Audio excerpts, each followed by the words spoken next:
अगर आप ऊर्जा के इस आयाम को सक्रिय करते हैं तो जीवन के अन्य आयाम खुल जाएंगे। एक चीज यह है कि क्या आप उन आयामों के लिए तैयार हैं। कुंडलिनी योग मूल रूप से सबसे जोखिम भरा योग है। मैं जोखिम भरा इसलिए कह रहा हूं क्योंकि यह सबसे शक्तिशाली भी है।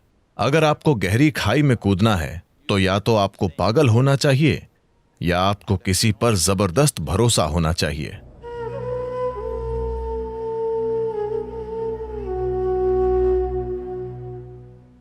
तो कुंडलिनी क्या है?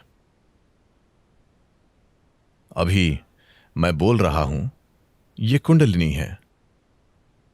आप सतर्क हैं और सुन रहे हैं। अगर आप सतर्क होकर सुन रहे हैं, यह कुंडलिनी है। एक फूल खिल रहा है, वो कुंडलिनी है। एक कुत्ता भौंक रहा है, वो भी कुंडलिनी है। या दूसरे शब्दों में, अस्तित्व की मौलिक जीवन शक्ति को हम कुंडलिनी कहते हैं। अब सिस्टम के भीतर, मानव प्रणाली के भीतर, अगर आप इसे एक तरह के जीवन पैकेज के रूप में देखें तो यह जीवन का एक टुकड़ा है। जीवन का यह टुकड़ा एक खास तरीके से इस ऊर्जा की परतों के साथ पैक किया गया है। ऊर्जा का एक आयाम तुरंत जीवित हो जाता है क्योंकि यह आपके अस्तित्व की प्रक्रिया के लिए जरूरी है। ऊर्जा के अन्य आयाम तब तक जीवित नहीं होंगे जब तक आप उनके बारे में कुछ नहीं करते, जब तक आप उनके बारे में जागरूक नहीं हैं और उन्हें एक खास तरीके से सक्रिय नहीं करते, तब तक वे अस्तित्व में नहीं आते। वे शांत रहते हैं। निष्क्रिय ऊर्जा उस ऊर्जा से बहुत बड़ी है जो अभी उपयोग में है। अपना जीवन चलाने के लिए, एक भौतिक जीवन को पूरी तरह से जीने के लिए, एक पूर्ण भौतिक और बौद्धिक जीवन जीने के लिए आपको चक्रों में से बस 21 चक्रों को सक्रिय करना जरूरी है। इन 114 में से अगर 21 सक्रिय हैं तो आप पूरा जीवन जिएंगे। आप किसी भी कमी को महसूस नहीं करेंगे। आप एक पूरा भौतिक जीवन जिएंगे। आपके जीवन में कोई समस्या नहीं होगी। आप सोचेंगे कि आप एक बड़ी सफलता हैं, लेकिन आप केवल 21 हैं, जो कि 21% से कम है। 114 में से 20% से कम। 20% से कम में भी आप बिना किसी कमी के पूर्ण जीवन महसूस करेंगे। जीवन का बाकी प्रतिशत, वो किस बारे में है? अगर आपका इरादा सिर्फ अच्छे से जीने का है तो इसकी जरूरत ही नहीं है।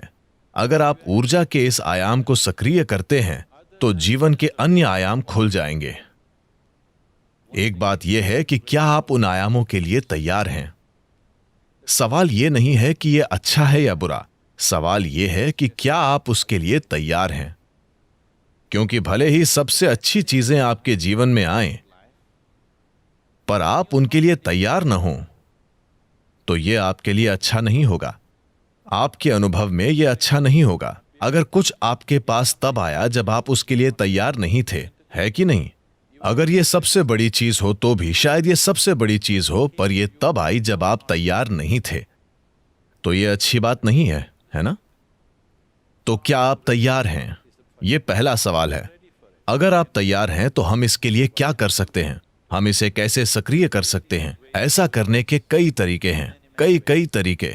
लेकिन कुंडलिनी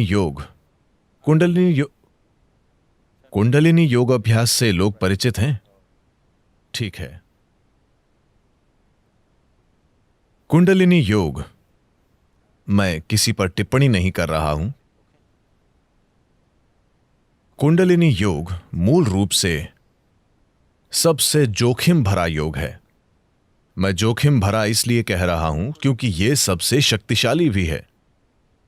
सबसे शक्तिशाली हमेशा सबसे खतरनाक भी होता है, अगर गलत तरीके से किया जाए तो। अभी दुनिया में कई प्रकार की ऊर्जाएं हैं। बिजली को भी कई अलग अलग तरीकों से पैदा किया जा रहा है। एक तरीका है कि हम इसे परमाणु रिएक्टरों के माध्यम से करते हैं। यह ऊर्जा उत्पादन का सबसे कारगर तरीका है जिसे हम अभी जानते हैं, लेकिन यह सबसे खतरनाक तरीका भी है ना? जब चीजें गलत हो जाती हैं तो वे गंभीरता से गलत हो जाती हैं। जब चीजें सही होती हैं तो ये दुनिया में ऊर्जा का उत्पादन करने का वाकई सबसे आसान और अच्छा तरीका है, परमाणु ऊर्जा।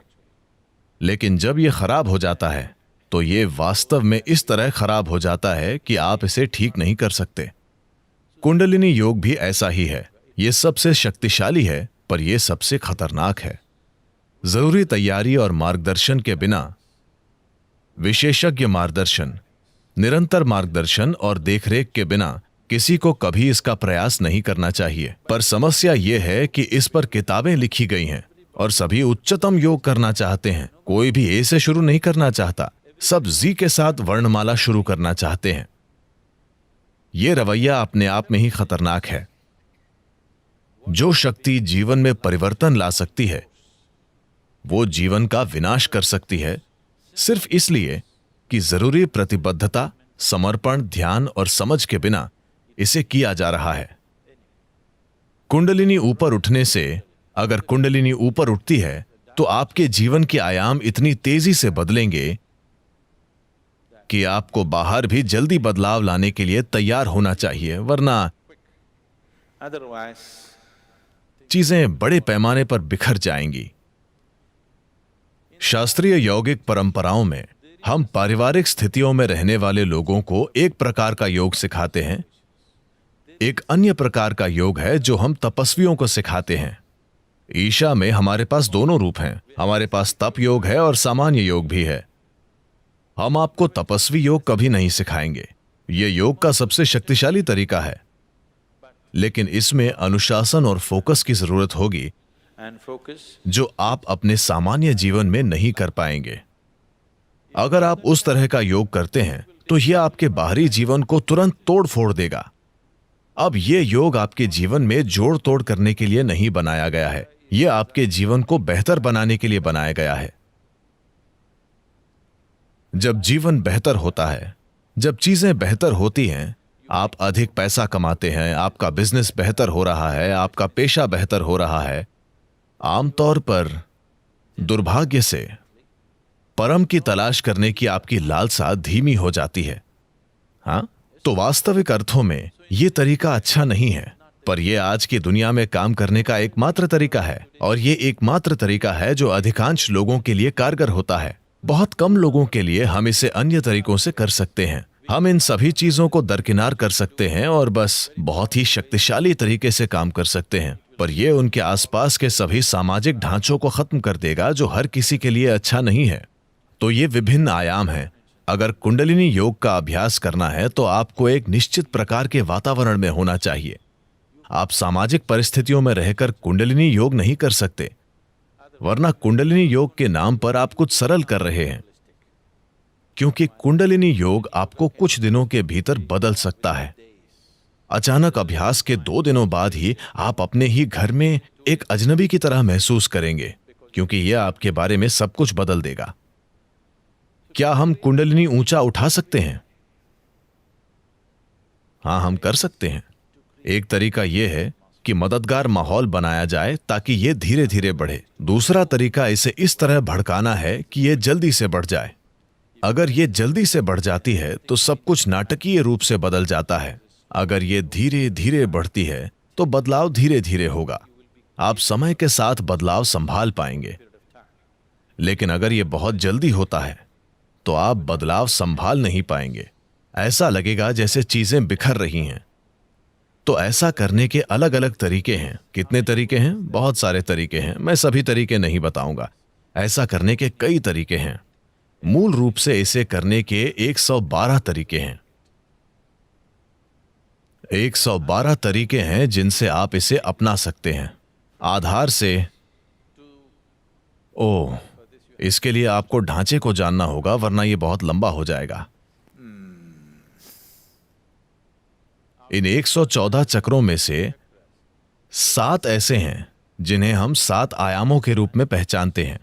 इनमें से 6 शरीर के भीतर हैं, एक भौतिक शरीर के बाहर है।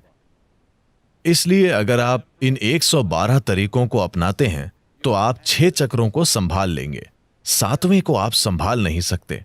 112 तरीके हैं जिनसे आप एक चक्र को प्राप्त कर सकते हैं, जिसे हम आज्ञा कहते हैं। लेकिन आज्ञा से सहस्त्रार तक कोई रास्ता नहीं है। इसका कोई तरीका नहीं है। आपको बस एक खाई में कूदना है। अगर आपको खाई में कूदना है तो आपको पागल होना चाहिए या आपको किसी पर जबरदस्त भरोसा होना चाहिए। कोई व्यक्ति कूदो कहता है और आप कूद रहे हैं क्योंकि आपको किसी पर इतना गहरा भरोसा है। लेकिन जब वो जंप कहता है तो ये आपके लिए अच्छा ही होगा। आप बस एक बिना तल के गड्ढे में कूद जाते हैं। तो मूलाधार से आज्ञा तक की यात्रा, वहां पहुंचने के 112 रास्ते हैं, पर वहां से वहां तक कोई रास्ता नहीं है। यह सिर्फ एक छलांग है। वो विश्वास में, भक्ति में या पागलपन में हो सकता है। चुनना आपको है।